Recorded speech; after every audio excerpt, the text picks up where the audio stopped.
Buenas noches. Vamos a continuar hoy viernes a continuar con la carta de Pedro que estamos estudiando, la primera carta de Pedro. Y ya vamos hoy a comenzar el capítulo 4. Vamos a ver primeramente Dios de los versículos 1 al 6. Así que abramos nuestras Biblias ahí en primera de Pedro, capítulo 4, versículos 1 al 6.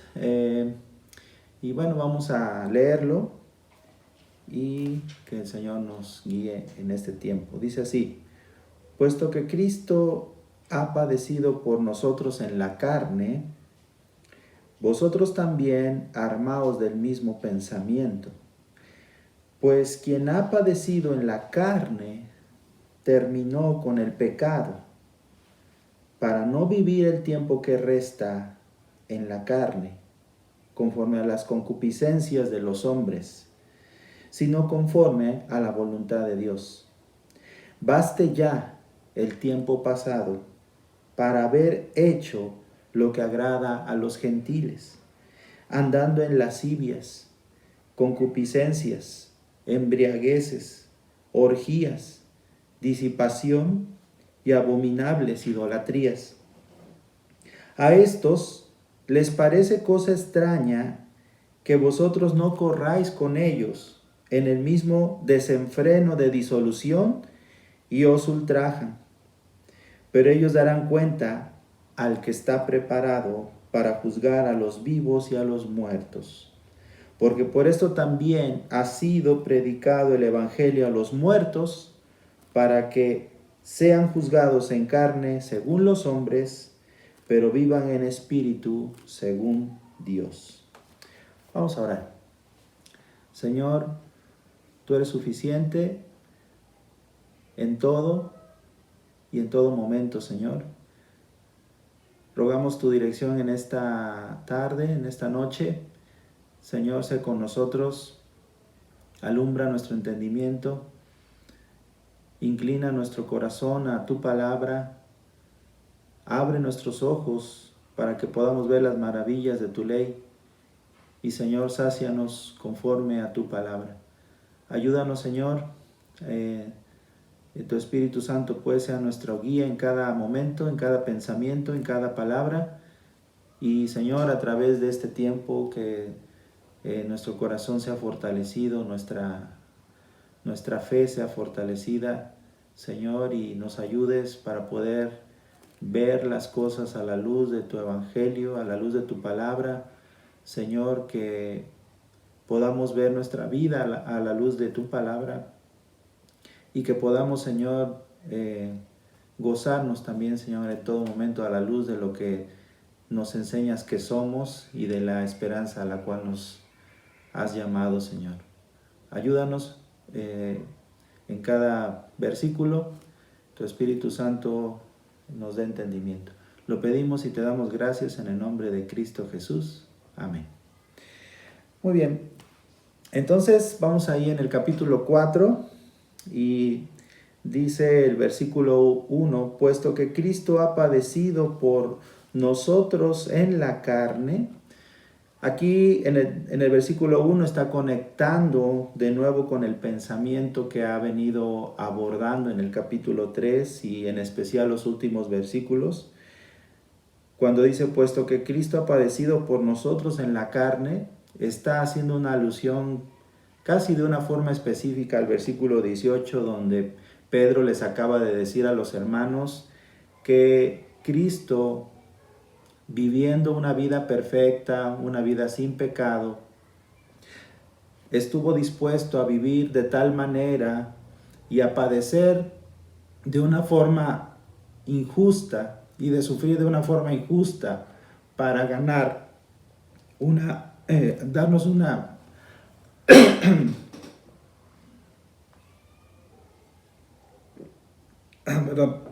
darnos o ganarnos una relación con el Padre.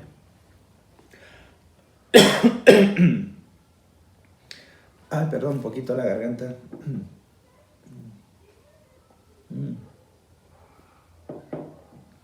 Entonces, el versículo 1 está conectando con el versículo 18 para decirnos, recordar lo que Cristo ha hecho, lo que Él ha padecido a causa del pecado, por causa del pecado, y lo que estuvo dispuesto a padecer para poder ganar la forma triunfante o gloriosa con la que Él lleva a cabo hasta el final sus sufrimientos para ganarnos las bendiciones que menciona también ahí en el versículo 18.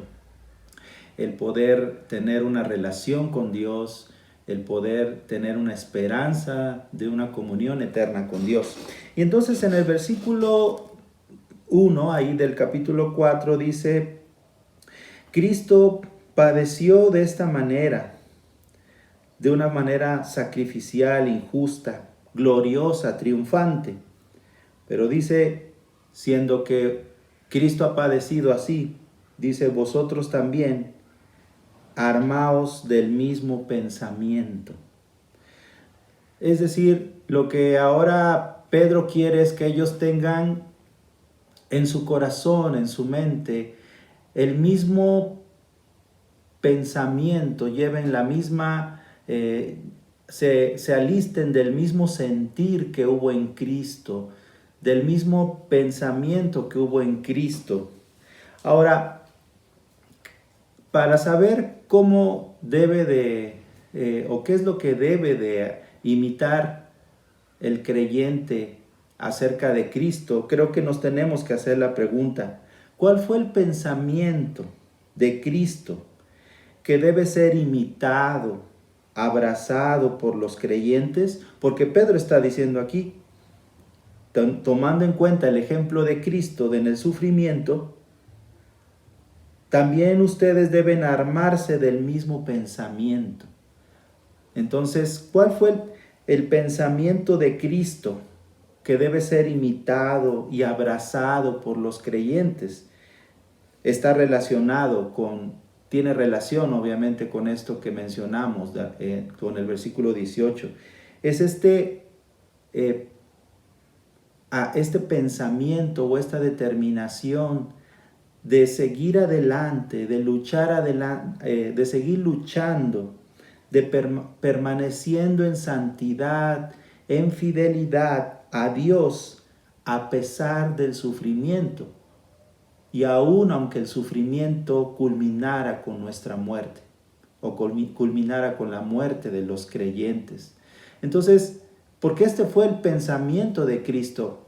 En el versículo 18 vemos 3:18, vemos que Cristo padeció y siguió adelante y en ningún momento se encontró en el pecado, porque dice que Él se mantuvo en una vida perfecta. Y a pesar de todo lo que estaba padeciendo y el sufrimiento injusto que estaba sufriendo, Él se mantuvo firme, se mantuvo en fidelidad y se mantuvo en santidad para llegar hasta el final, de tal manera que aún estuvo dispuesto de recibir la muerte en esa condición de fidelidad y de santidad. Esto es lo que Pedro trata de decirles a los creyentes. Ustedes deben armarse de ese pensamiento, de tal manera que imiten a Cristo, que imiten el ejemplo de Cristo.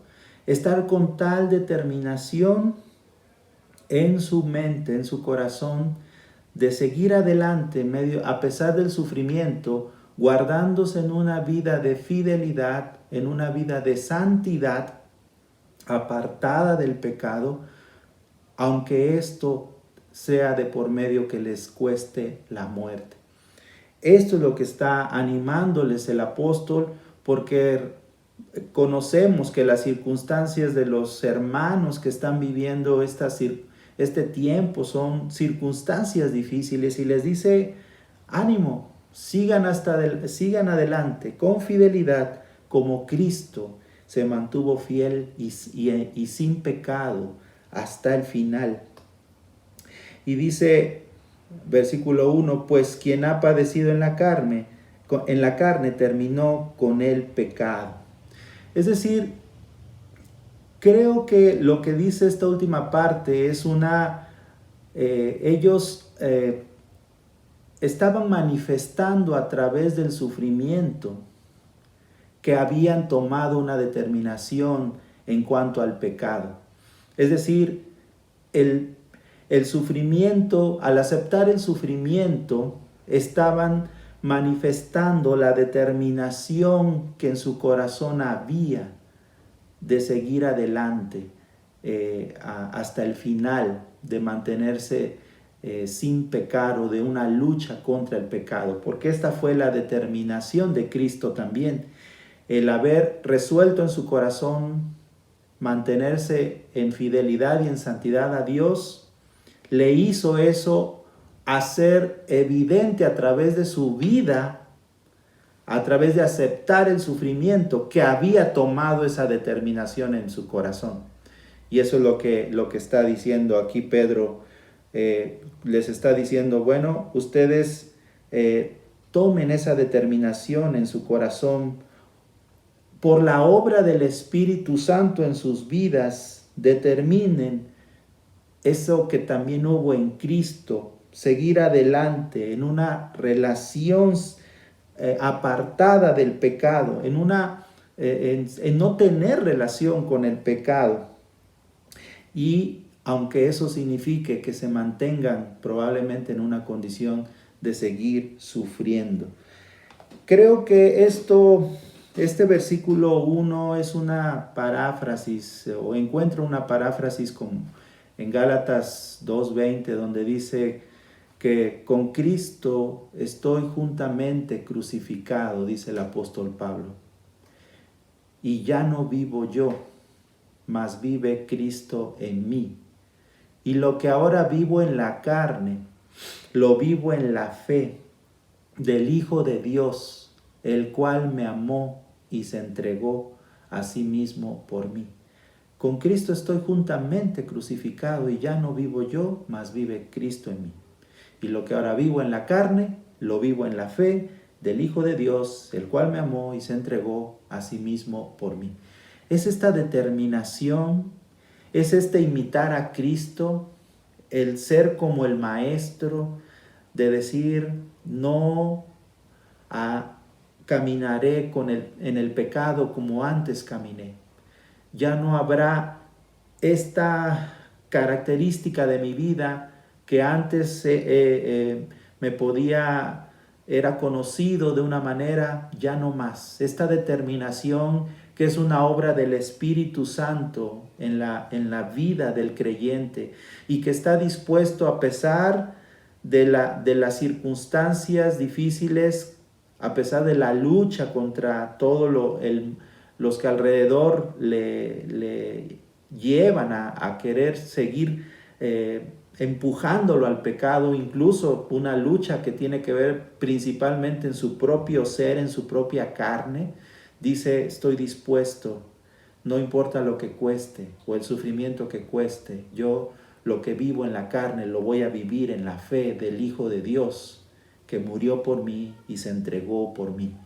Esto es lo que está diciendo Pedro, recordándoles a los hermanos, y como también Pablo dijo a los Gálatas, porque los que son de Cristo han crucificado sus pasiones, de tal manera que hay esta determinación de poder vencer y de desear vencer estos apetitos de su carne que antes les dominaban por causa ahora de esta nueva condición que tienen de poder vivir victoriosos en el Espíritu Santo.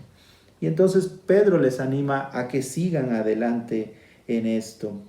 Y versículo 2 dice, para no vivir el tiempo que resta en la carne.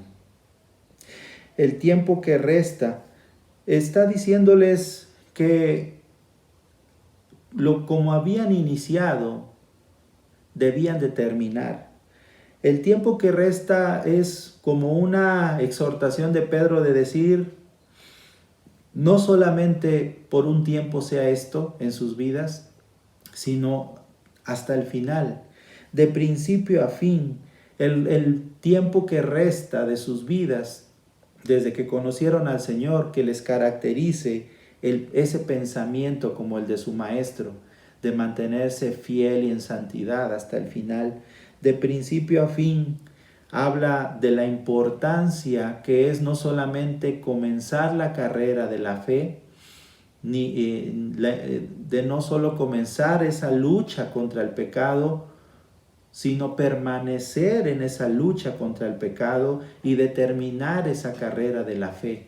Es algo que caracteriza a los verdaderos hijos de Dios, no solo cómo comienzan, sino cómo se mantienen y cómo terminan la carrera, cómo empiezan, cómo se mantienen y cómo terminan su lucha contra el pecado. Vamos a Primera de Juan capítulo 3, ahí un poco carta adelante ahí de donde estamos.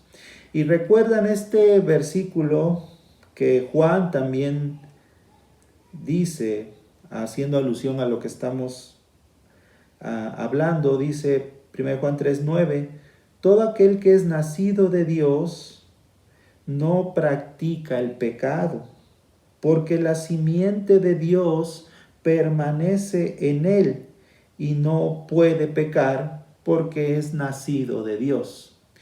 Este versículo dice que los creyentes verdaderos, los hijos de Dios, se mantienen en una victoria sobre el pecado. Observen que no dice que no pecan, dice que no practican el pecado. Es decir, los verdaderos hijos de Dios se mantienen en una lucha constante contra el pecado y contra las pasiones que se desatan en su carne, en su mente, en su corazón. Se mantienen luchando. No dice que no a veces pierden esa batalla, pero no se abandonan en esa condición de pecado.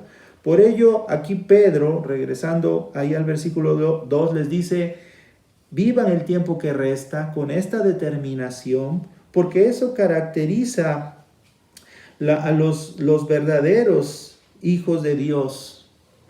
Esto es lo que hace de principio a fin un verdadero creyente, que también dice, no viven conforme a las concupiscencias de los hombres. Es decir, a los hombres les caracteriza una vida de deseos, les caracteriza una vida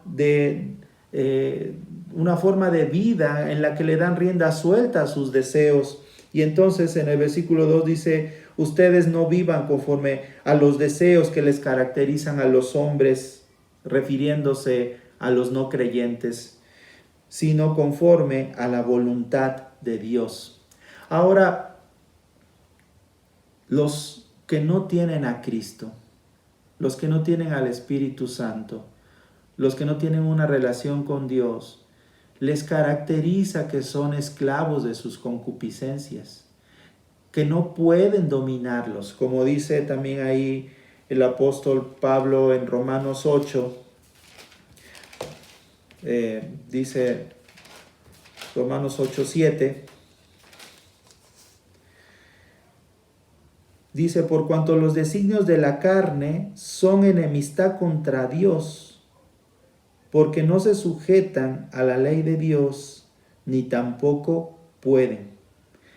Una persona que no tiene una relación con Dios, que no tiene por lo tanto el Espíritu Santo, que no tiene una relación con Cristo, le caracteriza que tiene no tiene un deseo de sujetarse a la voluntad de Dios. No puede hacerlo. Su carne de tal manera lo arrastra, sus deseos lo arrastran de tal manera que no se puede sujetar a la voluntad de Dios. o como dice al principio de este versículo, no se desea sujetar a la voluntad de Dios. Son sus deseos, las pasiones de su mente, de su corazón, no desean sujetarse a la voluntad de Dios. Pero también la realidad que dice este versículo es que tampoco pueden hacerlo.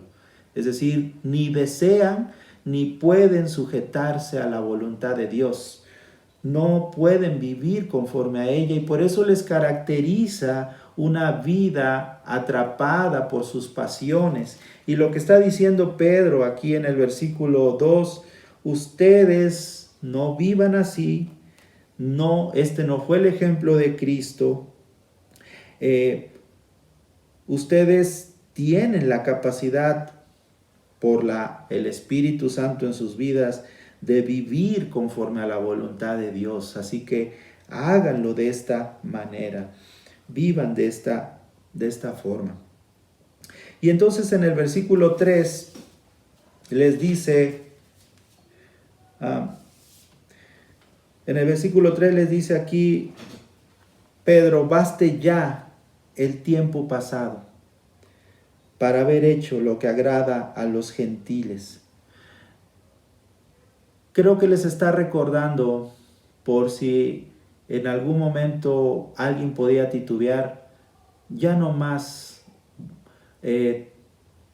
traten de, o haya en su corazón algún momento de titubear, de regresar a aquellas cosas en las que antes de conocer al Señor les caracterizaban.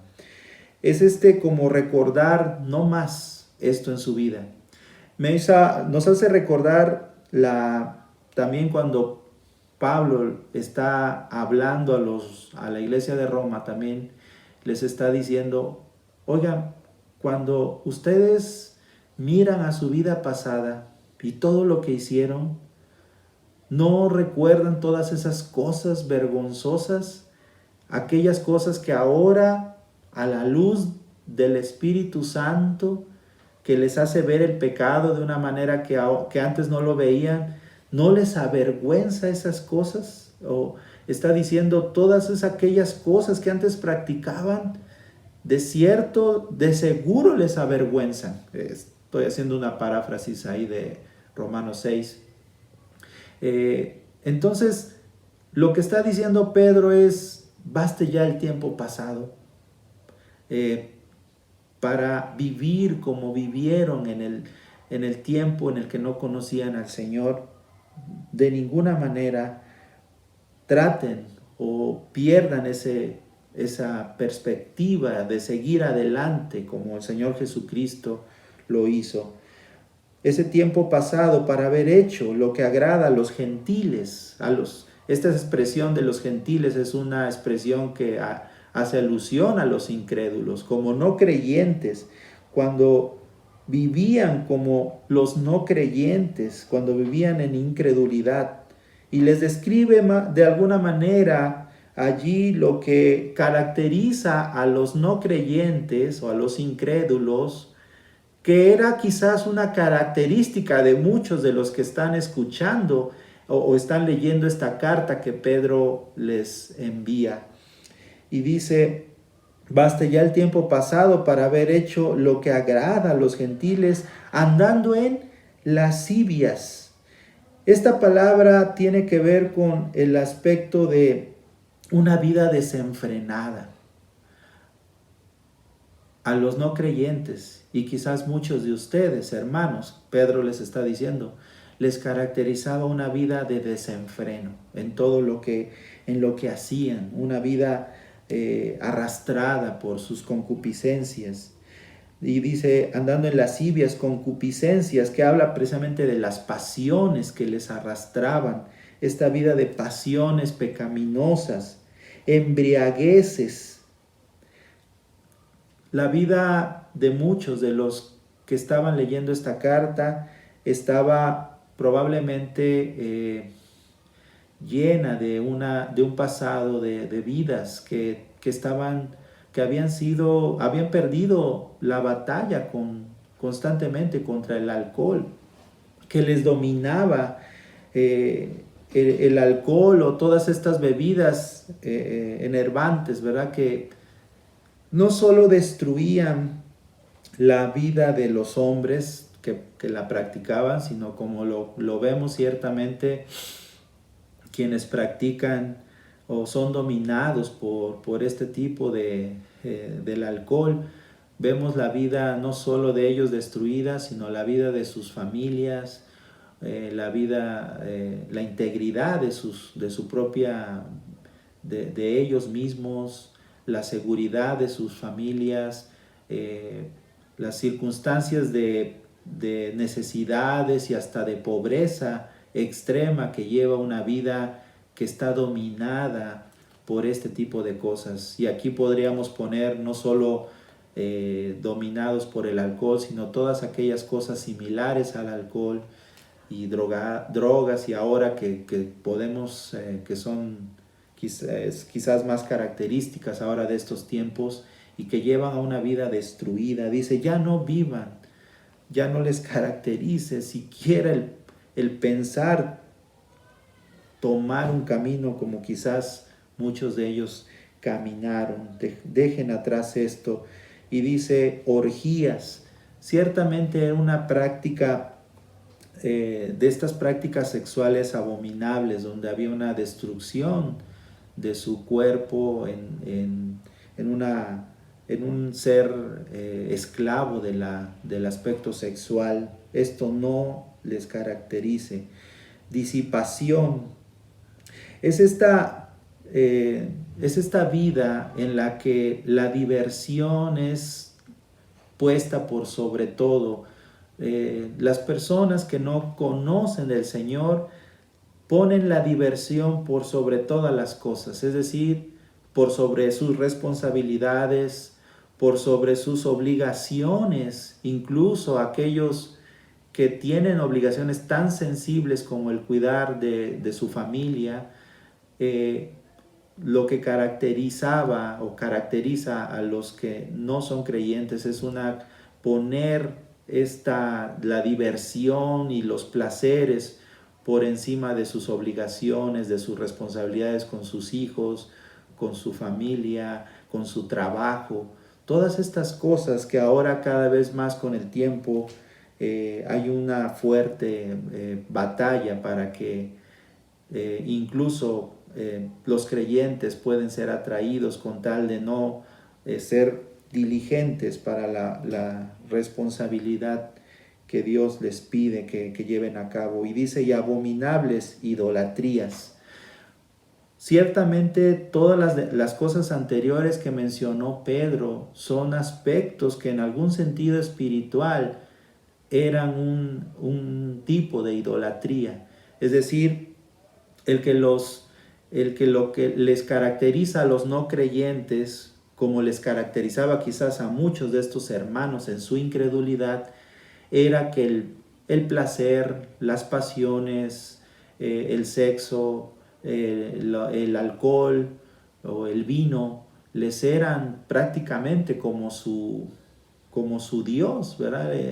Lo abrazaban, inundaba su corazón, de tal manera que eran esclavos y estas cosas eran sus señores. Vivían con tal vehemencia con ello que llamemos así, se convertían en sus ídolos estas cosas. Pero ciertamente Pedro hace una énfasis en particular para terminar, recordarles que no hicieran de nada o de nadie un ídolo en su corazón, que no caracterice como les caracterizaba en su vida de incredulidad el que pusieran a alguien en el lugar de preeminencia que solo le corresponde a Dios, que nada ni nadie tomara el lugar en sus corazones de tal manera que Dios quedara relegado en otro lugar que no le corresponde, porque Dios debe tener la preeminencia en sus vidas, de tal manera que eso les llevara a una vida gozosa, de verdadero deleite. Ahora, yo tengo una forma muy particular, pero quizás puedo llamar sencilla, aunque no sé si cabe la palabra, pero para ayudar a pensar a los hermanos cómo pueden identificar un ídolo. Utilizo el pasaje, el versículo de Mateo 6:21. Vamos a leerlo, por favor. Mateo 6:21, que es muy conocido, dice: porque donde esté vuestro tesoro, allí estará también vuestro corazón. Ahora, ¿cómo sabemos que algo está tomando el lugar que a Dios le corresponde? ¿Cómo nos damos cuenta? ¿Cómo se hace manifiesto que un incrédulo tiene por ídolo a algo o a alguien porque le da un lugar más importante a Dios en su vida? ¿Cómo nos damos cuenta? Tanto esta realidad que pasa en el incrédulo como también puede pasar en el creyente. Mateo 6:21 nos da la respuesta. Lo que dice aquí el Señor Jesucristo, que donde esté vuestro tesoro, allí estará también vuestro corazón. Aquellas cosas que atesoramos, que encontramos valiosas, aquellas que encontramos que son de importante o de sumo valor en nuestras vidas, va a ser manifiesto porque allí estará nuestro corazón. ¿En qué sentido? Allí está nuestra energía. ¿Quieres saber qué atesoras? Observa qué es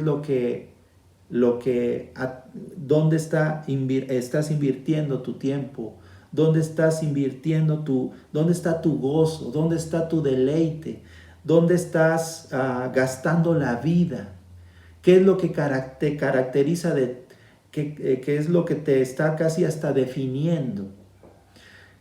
Esto es algo que constantemente hago en mi vida para recordarme e invito a los hermanos a que lo hagan, y ustedes que escuchanlo mucho, la iglesia lo han escuchado, aquellas cosas que valoramos, ahí es donde está nuestro corazón, ahí está nuestro esfuerzo, ahí está nuestra energía, y hemos convertido un ídolo, o un ídolo está tomando lugar en nuestro corazón cuando se hace manifiesto que le damos más tiempo, más valor, de tal manera que lo atesoramos de tal forma que se ve en cómo invertimos nuestro tiempo en ello y le damos nuestra mente, nuestro corazón y nuestro entusiasmo y nuestro gozo, pero que no es Dios.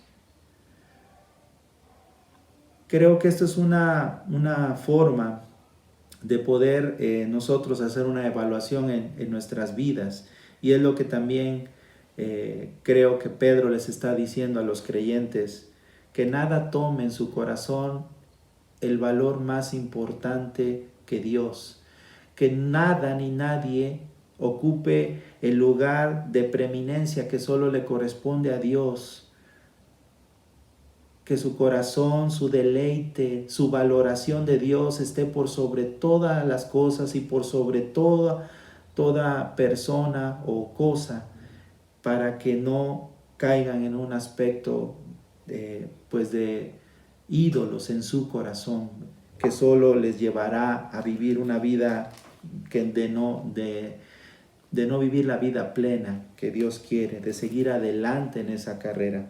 Entonces, versículos 4:3, entonces les dice: disipación y abominable idolatría.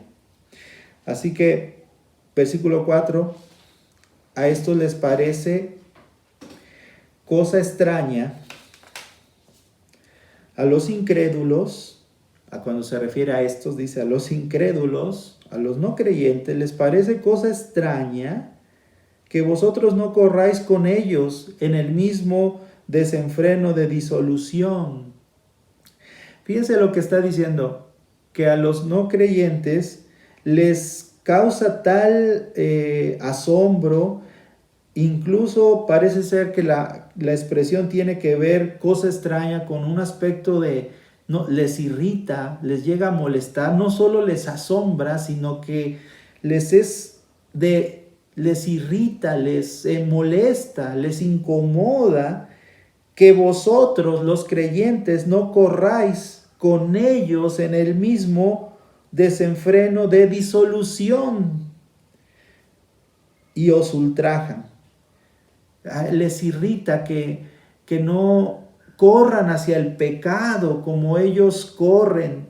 Y cuando ven las vidas de los creyentes que no están corriendo con ese desenfreno, cuando dice hay disolución, esa carrera hacia el pecado desenfrenada, ellos ven a los creyentes y dicen, ¿qué les pasa a estos? Pero no solo es un asombro, sino un irritarse con su vida, un enojo, un malestar que les lleva a una violencia física, una violencia verbal y que también puede terminar en una violencia física. Tal era el caso de los hermanos que estaban leyendo esta carta. Es decir, hay tal enojo por esa vida diferente. Y es alguna vez leí como una forma gráfica que esto, que ejemplifica este versículo, es como si los no creyentes están en el lodazal allí batiéndose en el lodo, y entonces tú vienes con tus ropas limpias, y entonces ellos se voltean a ver uno al otro y te ven a ti que estás limpio y empiezan a burlarse porque tú no estás en una condición como ellos. Esa escena es una escena pues paradójica, ¿no? Ellos son los que debieran sentirse avergonzados, están llenos de lodazal, y tú que estás limpio, ellos en lugar de darse cuenta de su condición, te miran como bicho raro, como ¿por qué él está limpio, verdad? ¿Por qué él no está en esta condición como nosotros? Pero aquí Pedro está diciendo, a esto les parece cosa extraña que vosotros no corráis con ellos en el mismo desenfreno de disolución hacia el pecado y os ultrajan, ¿verdad? Hay esta actitud de violencia contra los creyentes, verbal, física, probablemente. Así que recordé en este versículo cómo la vida de Esteban, cuando él da testimonio de la palabra del Señor y todos los judíos están escuchando, y este hombre que está descrito ahí en el libro de Hechos, cómo tenía un rostro que resplandecía de la gloria de Dios, este hombre piadoso, y finalmente dice que al escuchar todo lo que él hablaba y cómo les empieza a decir que la condición de pecado en la que ellos están, los judíos, dice que ellos se tapan los oídos y con una furia, pues ya sabemos la historia, apedrean a Esteban hasta matarlo.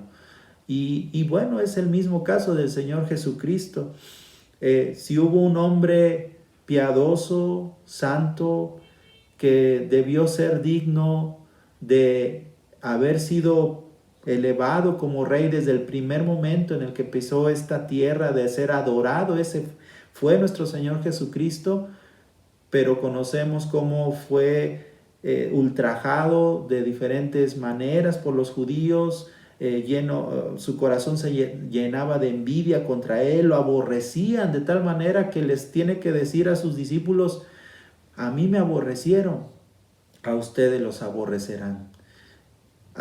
Creo que esto es muy valioso porque a veces podemos, los creyentes, cargar nuestro corazón un poco al ver las circunstancias de adversidad de parte de los incrédulos ante nuestro esfuerzo por vivir una vida diferente, y podemos sentirnos pues desalentados en algún momento, e incluso desalentados también porque no somos del todo la luz ni la sal que debiéramos ser en este mundo.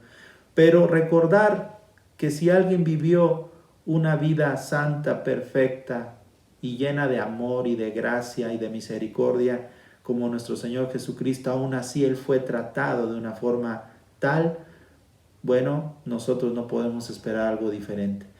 Así que, bueno, esforcémonos por vivir. Y les dice Pedro, esfuércense por vivir una vida diferente, aunque eso signifique que los demás se burlen, aunque los demás os ultrajen de diferentes maneras, como han hecho a través del tiempo. Y dice, versículo 5, pero ellos darán cuenta al que está preparado para juzgar a los vivos y a los muertos.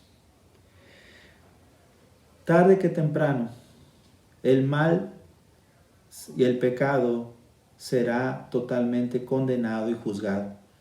El pecado de los incrédulos será castigado. Y Pedro les está diciendo, como no se olviden del final, casi quizás haciendo una paráfrasis de algunos salmos, ¿verdad? Como el de Asaf, cuando su corazón estaba mirando a los incrédulos y veía cómo prosperaban y cómo les iba bien y que sus hijos no les faltaba nada y hasta rosaditos y regordetes los cachetes porque no les faltaba nada. En cambio muchos justos padecían necesidad, y entonces está viendo esto y su corazón se enardece y entonces recuerda, pero ciertamente sé que un día serán juzgados y sé que llegará el día en el que todo esto aparecerán ante el juez justo y Dios castigará el pecado y el fin de ellos será la muerte eterna. Por eso dice, ellos darán cuenta al que está preparado para juzgar a los vivos y a los muertos. Como dice Hebreos 9:27, por cuanto está establecido a los hombres que mueran una sola vez y después de esto el juicio. Algo que los creyentes, los no creyentes, los incrédulos quieren ignorar o ignoran es que un día darán cuentas a Dios. Hay muchos que lo saben y quieren ignorarlo. Quizás por ello el ateísmo es una forma de que los hombres han tratado de justificar, o más bien de acallar sus conciencias, de que tengan un día que dar cuentas a Dios. Si Dios no existe y no hay un creador al cual le tengas que dar cuentas, entonces es un refugio para ellos el sentirse tranquilos de considerar la posibilidad de que Dios no exista, porque entonces no habrá un juez con el que se tengan que presentar, con un creador que les llame a cuentas. Pero Pedro les recuerda a los hermanos, no se desalienten porque un día estos hombres estarán presentados delante de Dios. Y ustedes también creyentes estarán delante de Dios, aunque en diferentes lugares. Los creyentes no irán al mismo lugar de juicio que los no creyentes, y esto lo conocemos. Los creyentes irán a otro lugar en el que será valorada su fidelidad, el tribunal de Cristo, pero los incrédulos, los no creyentes, serán presentados se presentarán delante de Dios y de Cristo en el juicio del trono blanco. Y finalmente ahí Dios les demostrará por medio de sus obras que merecen la condenación, que se merecen por su vida y por su negación del Señor Jesucristo como el Señor de sus vidas. Así que Pedro les está recordando en el versículo 5, ellos darán cuentas al que está preparado para juzgar a los vivos y a los muertos. Obviamente está diciendo, no, los que han muerto no significa que no irán a juicio. Los que han muerto en incredulidad también serán levantados y los hombres de todos los tiempos serán levantados para ir al juicio del trono blanco. Y allí estarán delante del Señor, como dice Apocalipsis 20, todos los que hayan muerto estarán grandes y pequeños, hablando de posiciones quizás que hayan tenido en este mundo, reconocidos y no reconocidos, famosos y no famosos, estarán allí delante del gran juicio del trono blanco para recibir solo el veredicto de condenación que merecen. Todos aquellos que murieron sin Cristo, que no se abrazaron de Jesús como su único y suficiente Salvador, que no reconocieron su condición de pecadores y su necesidad, por tanto, de Cristo, estarán allí en ese lugar frente a Cristo y frente a Dios Padre para ser juzgados conforme a sus obras. Y versículo 6, porque por esto también ha sido predicado el Evangelio a los muertos. Está hablando aquí de los muertos en Cristo, de los muertos creyentes, porque dice, para que sean juzgados en carne según los hombres, pero vivan en espíritu según Dios. Es decir, al momento que Pedro les está escribiendo esta carta a los hermanos, hay muchos creyentes que ya habían partido, que habían muerto, y entonces dice, ellos que escucharon el Evangelio y creyeron, estos, aunque su cuerpo padeció y aunque quizás algunos de ellos hayan sido muertos por causa de su fe, hayan sufrido martirio y según los hombres fueron juzgados culpables o dignos de muerte, pero habían creído a la fe. Dice, no se preocupen, aunque su cuerpo está en el sepulcro, su espíritu está en la presencia del Señor, viven en espíritu según Dios. Así que creo que esto es una exhortación muy valiosa que Pedro está tomando para recordarles las acciones del Señor Jesucristo y la vida de fidelidad que les lleva hacia una vida que permanece en una vida de obediencia y de santidad hasta el final, como el Señor Jesucristo. Y el estar dispuesto a sufrir, a padecer como creyente y sobre todo a luchar contra el pecado hasta al punto de no importa que muera en ello, en esa lucha, pero me mantengo firme, fiel en santidad en medio de cualquier circunstancia, ¿verdad? No solamente de la que soy objeto por parte de otros que no conocen al Señor, sino de esa lucha que se lleva a cabo en mi mente y en mi corazón y en mi carne. Me mantengo firme siguiendo adelante. Terminó con la frase, la grande frase famosa de John Owen, ahí que está basada en Romanos 8:13. Dice Romanos 8:13, vamos a leerlo. Romanos 8:13 dice, porque si vivís conforme a la carne, moriréis. Mas si por el Espíritu hacéis morir las obras de la carne, viviréis.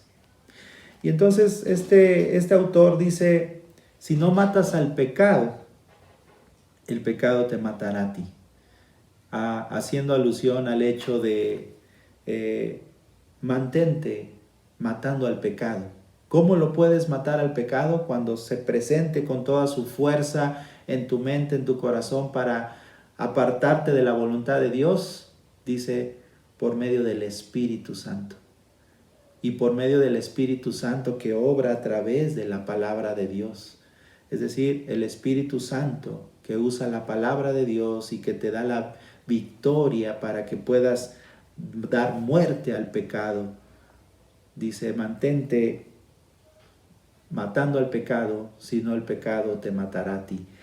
Algo que caracteriza a los verdaderos hijos de Dios es que se mantienen luchando contra el pecado y se mantienen venciendo al pecado, no por sus propias fuerzas, sino por las fuerzas que el Espíritu Santo produce en ellos, la capacidad de vencer por medio del Espíritu Santo que mora en nosotros, a través de su palabra, que es la espada del Espíritu, que nos fortalece, que nos anima para seguir adelante, para ver la vida a través de los ojos de Dios. Así que bueno, pues gracias a Dios por su palabra y rogamos que el Señor nos siga manteniendo en esa vida victoriosa. Vamos a orar. Señor,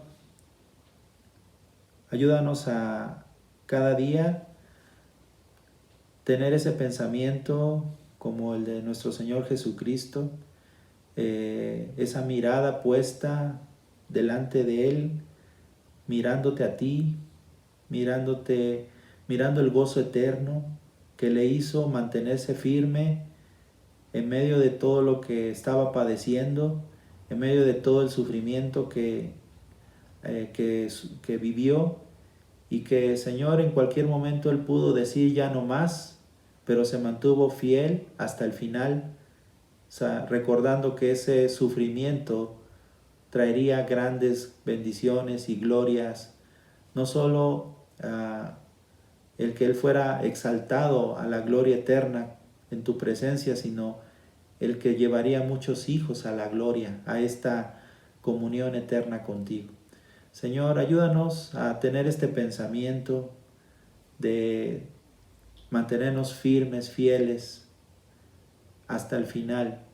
Y en medio de las circunstancias difíciles que puedan venir a nuestra vida, Señor, ayúdanos a luchar, ayúdanos a mantenernos en la carrera con fidelidad, con constancia. Señor, que no titubeemos y que en nuestro corazón de momento podamos decir, ceder al pecado o regresar a costumbres de vida que antes nos caracterizaban, con tal de ceder, de no seguir sufriendo o de no seguir padeciendo por causa de nuestra fe, por ser aceptados o por ser reconocidos. Señor, ayúdanos para que no titubeemos, para que podamos seguir adelante, Señor, de una manera victoriosa, Señor, poniendo nuestra confianza en ti. Nos ponemos en tus manos, tu Espíritu Santo nos ayude a mantenernos firmes, Señor, recordando que el pecado tú lo juzgarás, Señor, y todo, Señor, pues también la fidelidad la recompensarás. Nos ponemos en tus manos, gracias te damos en el nombre de Cristo Jesús. Amén. Bueno, pues muchas gracias, buenas noches, nos vemos el miércoles próximo a las 8 de la noche.